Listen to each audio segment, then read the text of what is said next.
அடியார்களே, நபிகள் நாயகம் ஸல்லல்லாஹு அலைஹி வஸல்லம் அவர்கள் தன்னுடைய சஹாபாக்கள் இடத்தில் கேட்டார்கள், இஸ்லாத்தில் மிக அழகிய விஷயம், மிக அழகிய அமல் எது என்று தெரியுமா?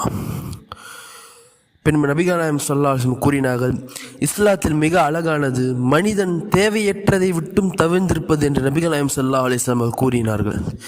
கண்ணியத்திற்குரிய அல்லாஹ்வின் நல்லடியார்களை நாம் விளங்க வேண்டும். இந்த சமுதாயம் இன்றைக்கு மிகவும் அதிகமாக செய்யக்கூடிய விஷயங்களில் மிக முக்கியமான, மிக முதலிடத்தில் இருக்கக்கூடிய விஷயம் இதுவாக தான் இன்றைக்கு இருக்கிறது. தனக்கு தேவையில்லாத, தனக்கு புரோஜனம் அல்லாத விஷயத்தை இந்த சமுதாயம் அதை எடுத்துக்கொண்டு அதனுடைய பின் விளைவையும் நம்முடைய சமுதாயம் சந்தித்து கொண்டு தான் இருக்கிறது. எனவே வரக்கூடிய காலங்களில் தேவையற்றதை விட்டும் தவிர்ந்திருக்கக்கூடிய பாக்கியத்தை அல்லாஹ் தஆலா உங்களுக்கும் எனக்கும் தந்தல் புரிவானா. வாஹிர் தாவானா அல்ஹம்துலில்லாஹி ரப்பில் ஆலமீன். அஸ்ஸலாமு அலைக்கும்.